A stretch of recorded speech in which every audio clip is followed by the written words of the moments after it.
অনেক দিন পরে চলে আসলাম লালমাই পাহাড়ের সর্বোচ্চ চূড়ায়। হ্যাঁ, লালমাই পাহাড়ের সেই বিখ্যাত লাল মাটির পাহাড়, যেটা কুমিল্লার ঐতিহ্য একটা পাহাড়। যেই লালমাই পাহাড় সবচেয়ে চূড়ায় আমরা এখন আছি, যেটা লালমাই পাহাড়ের ফলবাগান নামে পরিচিত, মালটা বাগান নামে পরিচিত।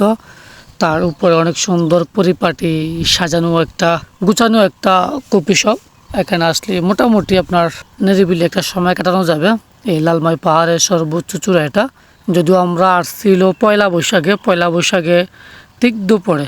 যদিও দুপুর টাইমে পর্যটক থাকে না, বিকাল বাড়ার সাথে সাথেই পর্যটকটা বাড়ে। এই লালমাই পাহাড়ের সর্বোচ্চ চূড়ায় নিরিবিলি সময় কাটানোর মতন একটা জায়গা। কই নাম স্যার, কই উঠছেন আপনারা? উঠছি পাহাড়ের চূড়ায় উঠছে, একটা বিশাল বিশাল উপরে সর্বোচ্চ চূড়ায় আছি আমরা। হ্যাঁ, যারা লালমাই পাহাড়ের সর্বোচ্চ চূড়ায় আসেন নাই তারা দেখতে পারেন, এখান থেকে একদম বাগমারা পর্যন্ত দেখা যায়। ঠিক আছে, একদম বাগমারা, বলরা, এইদিকে আছে একদম সদর দক্ষিণ থেকে শুরু করে সব কিছু দেখতে পারবেন। আসলে অ্যাকচুয়ালি এই বোরা যেটা চন্দুমুরা মন্দির থেকে একটু রাস্তাটা পুরো পাশ দিয়ে রাস্তার ভিতরে ঢুকছে, যেটা মালটা বাগান নামে পরিচিত। যদিও বাস্তবত্র কোনো মালটা বাগান আমি দেখি নেই, হয়তো হাতে কোনো 8-10টা গাছ আছে। আর এখানে উনি আসলে এই জায়গাটা অনেক সুন্দর করছে। এটা পাহাড়ের উপরে একবার চূড়া, সর্বোচ্চ চূড়া আমি বলবো এটা। যদিও লালমাই পাহাড়ের আগে সৌন্দর্য বা ঐতিহ্যটা নাই, পাহাড় কেটে মানুষ ধ্বংস করে ফেলছে, আগের মতন সেই লালমাই পাহাড়ের গৌরবটা নাই। তবে উনি এখানে উপরে একটা উনি কপি শপ করছে, তার মধ্যে দিচ্ছে এই যে আমরা যে বসে আছি একটা মাছ সাইজে। আমি এখন মাছায় দাঁড়িয়েছি, কাঠের মাছা। এখান থেকে আমি দাঁড়ালে পুরো পাহাড়ের যে ভিউটা, বিশেষ করে এখানে দাঁড়ালে আপনার আমার সামনাসামনি ছিল বাগমারা, দ্বিতীয়পুর, তারপরে আমার এই সাইডটা হলো বরুড়া, ওই সাইডটা হলো সদর দক্ষিণ উত্তর মিলে আসলে সব জায়গার উপরের যে ভিউটা আসলে এখানে আসলে উপভোগ করা যায়। প্রচুর পরিমাণ সৌন্দর্য আমি বলবো। যদিও আমি খুব রোদের টাইম ভিডিও করতেছি, আর বিকাল টাইমে মনে হয় সৌন্দর্যটা আরও বেশি প্রকাশ পায়। এই কফি হাউস, ফল বাগান, যে সোলিং দূরে আমরা যাইতেছি, যে পাহাড়ের উপর দিয়ে হাঁটতেছি, আমি জানি না আর কতটুকু যাইতে পারবো।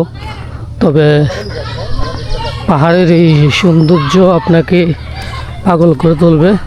প্রচুর পরিমাণে এই সৌন্দর্যই পাহাড়।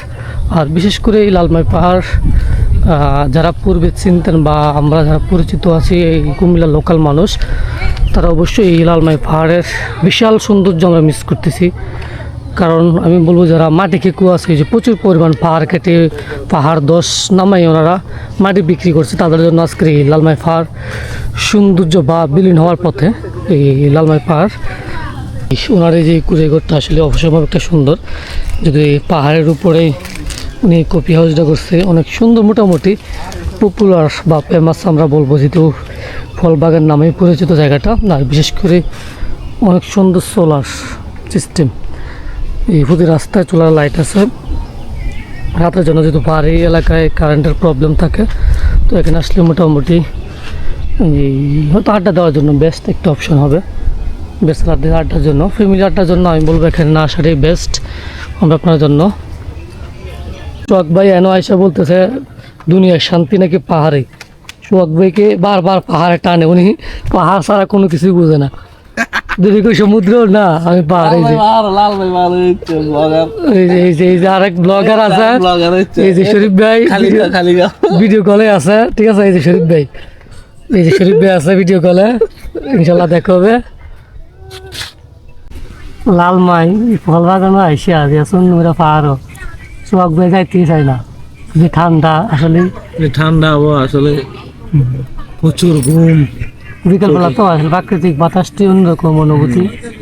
আর সাইডে নতুন কিছু ফাঁকে টেকি আছে। যারা মনোরম পরিবেশ নিতে চান, তাদের মন খারাপ, কাজের প্রেশার বেশি, চাপ বেশি, তারা এই পরিবেশে এসে ঘুরে যেতে পারে। আজকের ভিডিও এ পর্যন্তই। সবাই ভালো থাকবেন, সুখে থাকবেন, সবাইকে নিয়ে ভালো থাকবেন। আল্লাহ হাফেজ, আসসালামু আলাইকুম।